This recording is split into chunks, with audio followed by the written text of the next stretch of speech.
Hey folks, welcome back. February is Love Month. Valentine's Day is near, and in the spirit of love, while completely ignoring the voices in my head screaming, hell no. Today we're watching Crazy Stupid Love, a personal favorite of mine, because yes it is. Which is also the emotional state of every human being for Valentine's. Because this is that time of year where couples are aggressively happy, single people are aggressively pretending they don't care, and everyone else is just trying not to text somebody they absolutely shouldn't be. Okay, like all jokes aside, I was blown away with how good this movie was. I went in expecting a fun rom-com, and instead I got something way smarter, way messier, and way more emotionally honest than it had any right to be. So naturally I had to cover it on this channel, and Valentine's week felt very appropriate, actually. And look, I know I should say a joke here so you'll stick around, so... bread. So kick back, relax, grab more chocolate than you probably need, subscribe, and let's get lonely. Together. 1, 2, 3. I want a divorce. God, I love this movie. See you in the gym, Carell. While that fun conversation is happening, the babysitter named Jessica is obsessed with Carell. And I mean, who can blame her? Have you seen him? And she walks in on their son doing things to himself. Things. Lots of things. Maybe I'll just tell you, I slept with someone. Okay, my boy is doing great by not saying anything here because, like, what else is there left to say, you know? Jesus Christ, imagine trying to talk to someone and they just jump out of a moving car.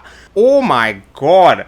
Okay, I have to commend Emily for wanting to talk it out, but she really should have done that before sleeping with someone else. For the record, I think about you while I do it. The amount of confidence in this 5-year-old is amazing. When I was his age, I couldn't even look at a girl.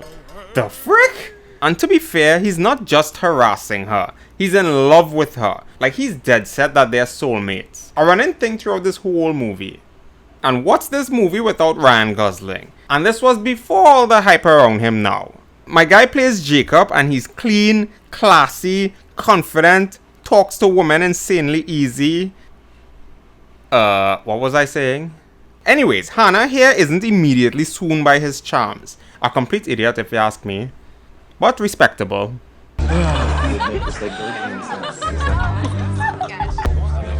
Gay. What the heck? Oh my God. You know, I just noticed Carell isn't even looking at her while she's still trying to talk to him. That's a nice little detail, actually. I don't know when you and I stop being us. Maybe it's when you screwed David Lenhagen. Damn! Oh my God. Ooh. Oh frick. What else is my guy left to do besides try to hang out with a friend? Probably his only friend at that. Making friends as an adult isn't easy. Claire said I can't be friends with you anymore. Jesus Christ. Come on. Now my guy is drunk and is just yapping away at whoever will listen. Very loudly, I might add. So Jacob decides to call him over to do him a solid by telling him the absolute truth. Cal, would you take that straw out of your mouth? Please. Just for this conversation. You know what that looks like? It looks like you're sucking on a tiny schwanz. Okay, not that one. The one he actually needs to hear. Literally nobody cares about your problem, so don't badger them with it. But he does think Carell is a nice guy, so he's gonna help him rediscover his manhood. Where? And I promise you this too, Cal. When we're done, this wife of yours, she's gonna rue the day she ever decided to give up on you. What perfect timing that Carell found someone who's nice enough to help him in a crisis like this. Like, that's all he needed to hear, you know? He's offered a lot of support. Right. Whoa! What perfect timing. Credit card.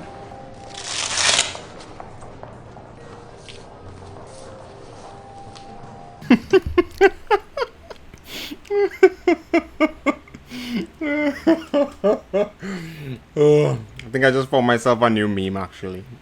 Anyways, they go shopping for new clothes and I love their banter right now. There's not a lot of words passing around, but their chemistry is really good, you know? But now he's looking good. If women can feel reinvented with just a new haircut, then by golly, so can we. And this is where the movie unfortunately falls off a bit with all the women things happening. But I would be lying if I said I didn't enjoy it anyway. If he gets handsy, let me know. I wouldn't touch you. My life depended on it. Some men are born with it, some have to learn. I unfortunately also had to learn. The hard way. Have you ever been with a premature ejaculator? But Jason doesn't teach Carl anything. He just lets him sit there while he leaves with a bunch of other women. Robbie, this is David. How you doing, buddy?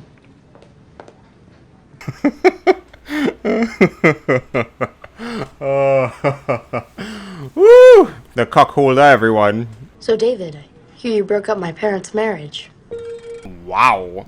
I like Robbie. At least Jason is giving Carl some decent life advice. My schwanz is in your face for 20 minutes. If it's not bothering you, we got a bigger problem. I think. And all of a sudden, Jason thinks he's ready now to talk to a pretty girl and take her home. Yet, we saw no training. She has to be the interesting one. Impress me. Impress me with how interesting you are. It's a big game. Okay, my question is, how long have they been going out for him to learn all this? And he does wonderful. Okay, I'm a teacher. Boring. Terrible. So bad. So bad. So my boy does the exact thing he wasn't supposed to do. Tell the complete, God's honest truth. I'm gay. And somehow that works. My girl was really desperate, so she just ignored all the red flags. So, failed successfully. I mean, you have to admire the confidence now. Come on. Jason has officially created a monster. Is his name Jacob? Jacob has officially created a monster. And you know what? I kinda like that. Get your mind off of things, my G. Meanwhile, word is spreading that Carl is now a ladies' man. But the thing is, they broke up with Carl. Like, why is that any of their business? Kind of on the personal side. Yeah, my lips are.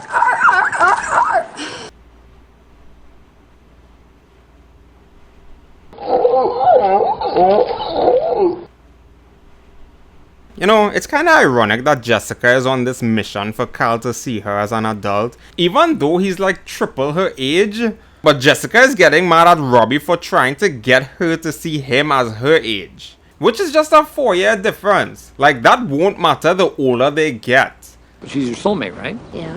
You just don't give up on her, right? Why not? You did. Oh, frick. I mean, to be fair, it takes 2 hands to clap. You can try how hard you want, but if the other hand isn't clapping, then you're just looking stupid. But this is a movie, and Robbie is giving him some pretty good advice, actually. Even though he's 4. You look great. Thanks.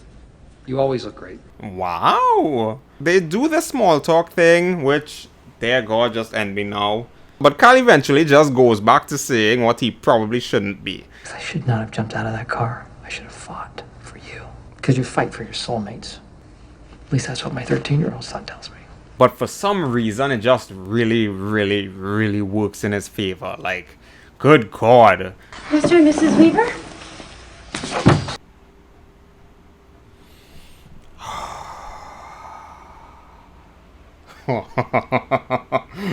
Oh, how things just come to bite you back in the Oh my God. What the frick? This is why you never talk to girls, kids. This right here. Know what? Know what? No. Here's the deal. She's an alcoholic.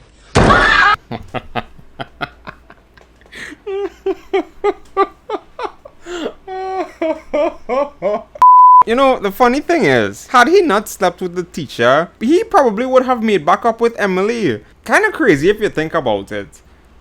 And now I have had sex with 9 different women. God! Now you're just oversharing, my guy. Not even she wanted to hear that. Come on. Yeah, there's no helping this situation right now. Nobody would want to hear what you have to say after something like this. Oh yeah, remember Hannah from earlier? Yeah, she had a few scenes, but I kind of just ignored her. Hannah just passed the bar and she was kind of sorta maybe perhaps hoping her boyfriend would propose, but he didn't. He hyped up this moment just to ask her to be a part of his firm. So, I thought that you were gonna propose. I need some time to figure out how I feel about us. yeah, I wasn't agreeing with her friend before to break up with this guy, but like, now I do. So naturally, she goes after Jacob. And I mean, come on. It's Emma Watson. You know? Is it Emma Watson?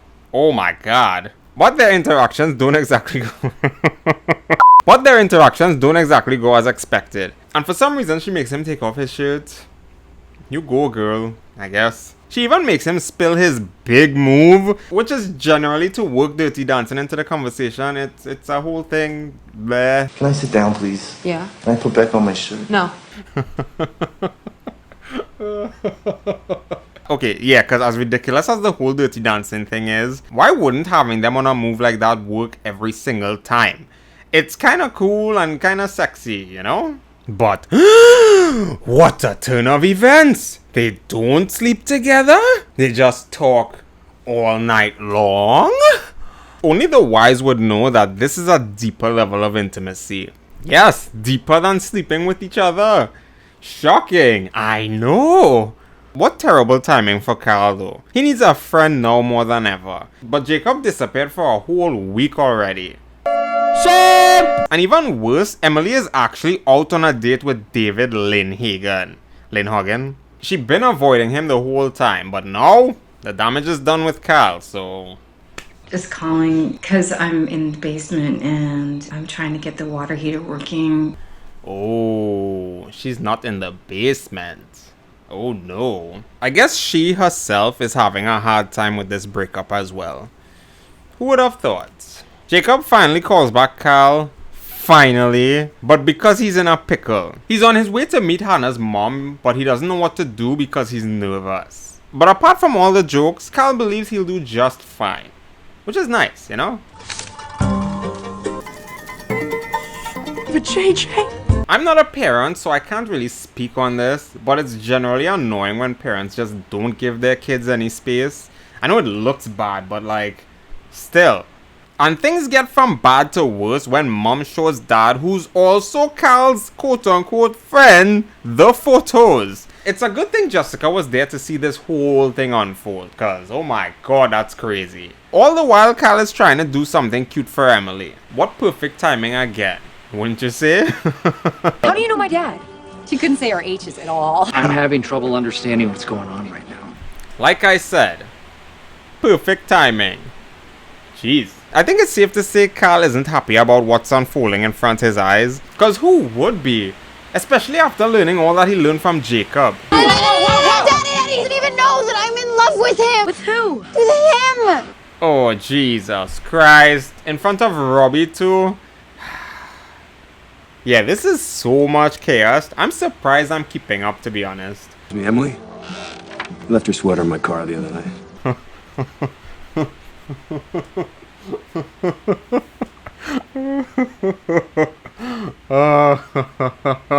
Is this a bad time? Yeah.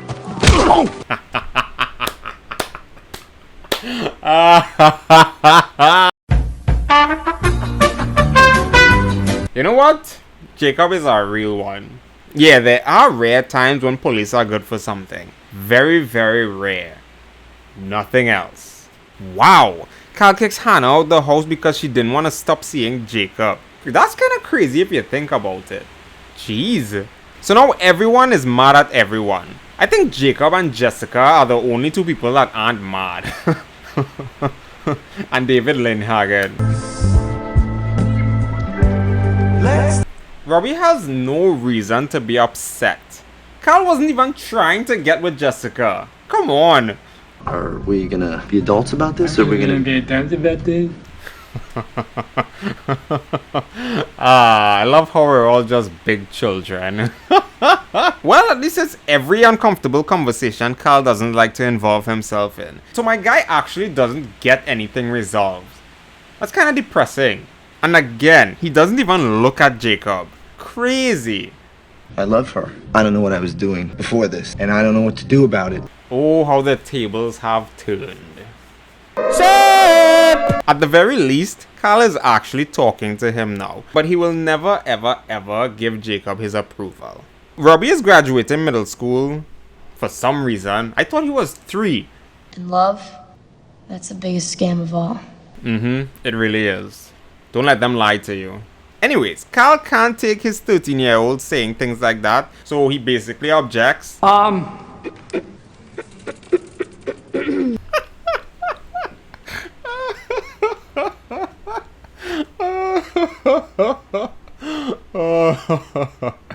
Oh, damn, I enjoy her so much.